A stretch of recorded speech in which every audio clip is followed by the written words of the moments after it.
Come to Latha's cook book. இன்றைக்கி நம்ம என்ன பார்க்க போகிறோம்னா, இப்போ நம்ம மார்கழி மாதத்தில் இருக்கோம். நம்ம இதிலெல்லாம் பொங்கல் பண்ணுவோம். அதே மாதிரி பெங்காலில் பார்த்தீங்கன்னா போகே கிச்சுடின்னு ஒன்று பண்ணுவாள். போக் அப்படின்னாலே நைவேத்தியம்னு அர்த்தம். இந்த நைவேத்தியத்துக்காக செய்யக்கூடிய பொங்கல் கிச்சுடி, இதில் நோ ஆனியன் நோ கார்லிக், இது நிறைய வெஜிடபிள்ஸ் போடுவாங்க. கூடவே இதை சென்டட் ரைஸில் பண்ணுவாங்க. நம்ம வெண்பொங்கல்ங்கிறது எத்தனை பிளெயினும் அத்தனைக்கு இதில் என்னென்ன நிறைய காய்கறிகள் அவங்க சேர்ப்பாங்க. கூடவே தேங்காயும் விருப்பப்பட்டால் அவங்க சேர்க்கலாம். நான் இன்னைக்கு தேங்காய் போடலை, சும்மா திருவினதை ஒரு 2 டேபிள் ஸ்பூன் இறக்கரிச்சே அதை போட்டு இறக்குவாங்க. அது நான் போடலை. உங்களுக்கு விருப்பமானா அதை நீங்கள் போட்டுக்கலாம். இதில் என்னென்னக்கு கூட நம்ம பொங்கல்னா உடனே சட்னி கொத்சுன்னு இப்படிலாம் வச்சு சாப்பிட்றோம். அவங்க சாப்பிட்ற ஸ்டைல் இஸ் டிஃப்ரெண்ட். அவங்க என்ன பண்ணுவாங்கன்னா, இந்த கிச்சுடிக்கு கூட பெகுன் பாஜான்னு ஒன்று வச்சு சாப்பிடுவாங்க. அதாவது கத்திரிக்காயை இந்த வட்டமாக நறுக்கி நம்ம பஜ்ஜிக்கு நறுக்கிறோமே அந்த மாதிரி ஒன்று பண்ணி அது சாப்பிடுவாங்க, தவா ஃப்ரை. இன்னொன்று பாப்போடு, அதாவது அப்பளம். அப்பளத்தை சுட்டோ பொரிச்சோ ஏதோ வச்சுட்டு அதை வச்சு, இதுதான் காம்பினேஷன். அதுக்கு வேறு எதுவும் வச்சுக்க மாட்டாங்க. ஸோ அதை தான் நான் இன்றைக்கி ட்ரை பண்ணியிருக்கேன், உங்கள் எல்லாரோடையும் ஷேர் பண்ணியிருக்கேன். வாங்கோ எப்படி பண்ணுறதுன்னு பார்க்கலாம். இந்த போகீர் கிச்சுடி சொன்னேன் இல்லையா, அதாவது இந்த நெய்வேத்தியத்துக்கு உண்டான காய்கறி பொங்கல் பெங்காலில் செய்யக்கூடியது. அதுக்கு தேவையான பொருட்கள்லாம் என்னன்னு பார்க்கலாம். இப்போ வின்டருங்கிறதுனால காய்கறிகள்லாம் நிறையா கிடைக்கும், அமோகமாக கிடைக்கும்.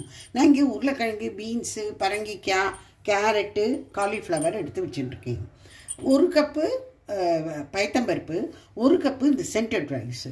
அங்கெல்லாம் கோவிந்த போகுன்னு கிடைக்கும். நம்ம இந்த ஜீரா சம்பா ரைஸ் அதுக்கு யூஸ் பண்ணிக்கலாம். ஜீரா ரைஸ் மரத்தில் அந்த ரைஸ் யூஸ் பண்ணிக்கலாம். ரெண்டுமே ஈக்குவல் குவான்டிட்டியாக தான் இருக்கும்.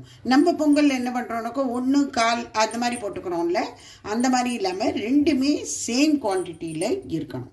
வாங்கோ இதை எப்படி பண்ணுறதுன்னு பார்க்கலாம். இந்த பயத்தம்பருப்பை முதல்ல பொன்னிறமாக வறுத்துக்கணும். நல்லா வறுத்துடணும். அதுக்காக ரொம்ப ஷேப்பாகவும் வறுக்க வேண்டாம். கொஞ்சம் வாசம் வரும் வரைன்னு வச்சுக்கோங்களேன். லைட்டாக ஒரு சிவப்பு கலர் ஆரம்பித்தோடனே நம்ம சுவிட்ச் ஆஃப் பண்ணிடலாம். அந்த 1 கப்பு ரைஸ் காமிச்சேன் இல்லையா, அதில் என்ன களைஞ்சி இந்த மாதிரி வடிகட்டியில் போட்டு வச்சுக்கணும். இப்போ இது நல்லா வறுபட்டு போயிட்டு இதை எடுத்துடலாம்.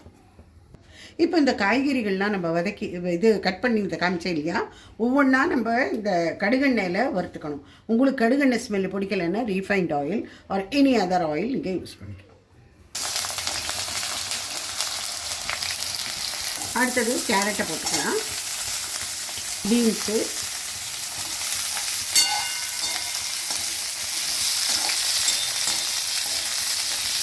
வெங்காயம்.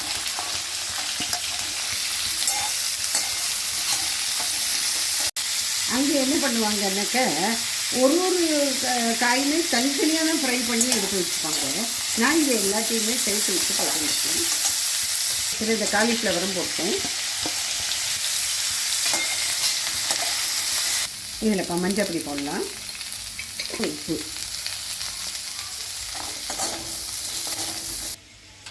இப்போ நான் ஒரு பேன் எடுத்து வச்சுருக்கேன். இதில் ஒரு ஸ்பூன் நெய் போட்டுக்கலாம். நம்ம இதில் நெய் பாதி எண்ணெய் பாதின்னு கூட நம்ம விட்டுக்கலாம். நான் இப்போ முதல்ல நெய் தான் விட்டுட்டுருக்கேன். இதில் முதல்ல இந்த பே லீஃபை போட்டுக்கணும்.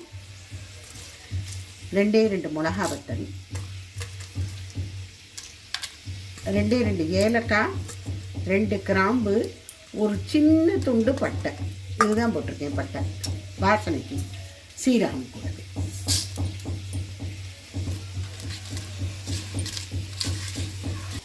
இஞ்சி 1 டேபிள் ஸ்பூன் பக்கமாக நான் திருவி வச்சுட்டுருக்கேன். நீங்கள் அரைக்கிறதா இருந்தாலும் அரைச்சி போட்டுக்கலாம். இஞ்சி எவ்வளோ நிறையா போடுறீங்களோ அவ்வளோ டேஸ்ட்டு நிறையா. ஒரு டொமேட்டோ இங்கே கட் பண்ணி வச்சுட்டுருக்கேன். சின்னதாக இருந்தால் 2 போடுங்க, பெருசாக இருந்தால் 1 போடும். கொஞ்சமாக ஜீரா பவுடர், சீரகத்தூள், காஷ்மீரி சில்லி பவுடர். இது நல்ல கலர் கொடுக்கும் உங்களுக்கு, ஒரு மாதிரி ஆரஞ்சு கலர். இந்த வறுத்த பருப்பை நான் களைஞ்சிட்டு வந்திருக்கேன். இப்போ அரிசி பருப்பு எல்லாத்தையும் போட்டு ஒரு பரட்டிடலாங்க. இந்த அரிசி பருப்பு 2த்தையும் போட்டேன். நல்லா இதில் ஃப்ரை பண்ணிவிடும். இப்போ நம்ம இதில் 8 கப்பு, 1ன்னு 4 பங்கு ஜலம் விடணும். இப்போ நம்ம 2 கப்பு எடுத்துட்டோம் இல்லையா, 1 கப்பு அரிசி 1 கப்பு பருப்பு. ஸோ 8 கப்பு இதில் ஜலத்தை ஊற்றி மூடி வச்சிடலாம் சிம்மில். நான் இங்கே பக்கத்து அடுப்பில் வெந்நீர் போட்டு வச்சுருந்தேன். அதனால் போட்டுருங்க. 8 விட்டுட்டேன். இப்போ இதில் உப்பை போட்டுடலாம். காய்கறியில் ஏற்கனவே போட்டிருக்கோம். இதில் உப்பை போட்டு நல்லா கிளறிடலாம். அந்த பக்கம் அடுப்பில் நான் வந்து காய்கறியெலாம் ஃப்ரை பண்ணுறதுக்கு வச்சுருக்கேன். கொஞ்சம் நல்லா ஃப்ரை ஆனோடனே இது 3/4 பாகமாக வெந்ததுக்கு அப்புறமா நம்ம காய்கறியை ஆட் பண்ணிக்கலாம். இதை மூடிடலாம். பெங்காலிகளோட ரெசிபீஸில் பார்த்தீங்கன்னா பௌஜா மசாலான்னு ஒன்று பண்ணுவாள். அதாவது ட்ரை ரோஸ்ட் பண்ணின ஒரு மசாலா பொடி. எப்படி நம்ம வந்து சாம்பார் தூள், குழம்பு தூள் அதெல்லாம் வச்சுக்கிறோம்ல, அந்த மாதிரி இந்த பொடியும் ஒன்று வச்சுருப்பா. கண்டிப்பாக எல்லாரோட கிச்சன்லேயும் இருக்கும். இந்த பஜா மசாலாங்கிறது வேறு ஒன்றும் இல்லைங்க. தனியா, அதாவது கொத்தமல்லி விதை, அதுக்கப்புறம் சீரகம், சோம்பு, ஒரே ஒரு பட்டை, ஒரு 4-5 மிளகா வத்தல், இது எல்லாமே சம அளவில் இருக்கலாம். இதெல்லாம் இப்போ ட்ரை ரோஸ்ட் பண்ணி பொடி பண்ணி நம்ம வச்சுக்க போகிறோம். எந்த சப்ஜி, பொங்கல், கிச்சடி எந்த பண்ணினாலும் இது ஒரு ஸ்பூன் தூவி இறக்கிடுவாங்க. அவ்வளோ வாசனையாக இருக்கும். வாங்க பண்ணலாம். இந்த கிச்சடியும் எப்படி ஆகுதுன்னு நடுப்புற நம்ம கிளறி பார்த்துட்டே இருக்கணும். ஒரு பக்கத்துலேயே ஒரு பாத்திரத்தில் இன்னொரு அடுப்பில் கொஞ்சம் வெந்நீரும் போட்டு வச்சுக்கோங்க. இது கீழே பிடிக்கிற மாதிரி இருக்குது, இல்லை இன்னும் கொஞ்சம் வேகணும்னு இருக்கிறது இந்த ஜலத்தை கொஞ்சம் விட்டுக்கலாம். அந்த ஃப்ரை பண்ணின வெஜிடபிள்ஸ்லாம் இப்போ ஆட் பண்ணிக்கலாங்க. எல்லோரும் என்னோடய இழுப்புச்சட்டி எப்படி ஒயிட்டாக இருக்குது மாமி, என்ன பண்ணுறேன்னு கேட்டுகிட்டே இருக்கேன். இப்போ பாருங்கள், நான் இந்த காய்கறியெலாம் ஃப்ரை பண்ணினேன் இல்லையா, கீழே கொஞ்சம் பிடிச்சிண்டா மாதிரி இருக்குது. இது நான் வெயிட்டே பண்ண மாட்டேன். உடனே இதை தேய்ச்சி அலம்பினா தான் எனக்கு தூக்கமே வரும்னு வச்சுக்கோங்களேன். அதனால தான் என்னோடது அவ்வளோ. மற்றபடி நான் வேறு எந்த ட்ரிக்ஸ் ஒரு இதெல்லாம் நான் எதுவும் நான் ஃபாலோ பண்ணுறதில்ல. சமைக்கிறதே கூடிய வரைக்கும் சிம்மில் வச்சுட்டு சமையல் பண்ணுவேன். அது வந்து அப்படி ஏதாவது பிடிச்சிருந்ததுன்னா உடனே அதை நான் ப்ரஷ் பண்ணி அதை எடுத்துடுவேன். அதனால தான் இது எப்போவுமே. மற்றபடி நான் வந்து விம்பார் ஆர் சபீனா இதுதான் போட்டு தேய்க்கிறேங்க. ஒன்றும் ஒரேடியாக தேய்ச்சி வெந்நீரில் கொதிக்க விட்டு வினிகர் போட்டு அதெல்லாம் எதுவுமே நான் பண்ணுறதில்ல. இந்த மாதிரி பண்ணினாலே இது ரொம்ப நாள் வரைக்கும் அப்படியே ஒயிட்டாகவே இருக்கும். இது கல்கட்டாவில் வாங்கின கடாய். யூஸ்வலாக கடாய்க்கு ஃபேமஸ் வந்து கல்கட்டா தான். அங்கே வந்து வாங்குவா இன்னும் கொஞ்சம் கனமாக இருக்கும்.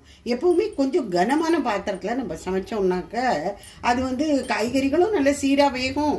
இதுவும் அவ்வளவு தூரம் அடி பிடிச்சிக்காது. இது தாங்க நான் ஃபாலோ பண்ணுறேன். இப்போ இந்த பஜா மசாலா சொன்னேன் இல்லையா, இந்த ட்ரை ரோஸ்ட் மசாலா நம்ம ஒன்று பொடி பண்ணுறதுக்கு வேறு ஒன்றும் இல்லை. நான் இதை 3-4 சாமான் அவ்வளோதான். இதை ட்ரை ரோஸ்ட் பண்ணி நம்ம பொடி பண்ணிக்கலாம். இது வறுத்தாச்சு, இப்போ பொடி பண்ணி வச்சுக்கலாம். இப்போ பார்க்கலாம், அநேகமாக ஆகிருக்கும்.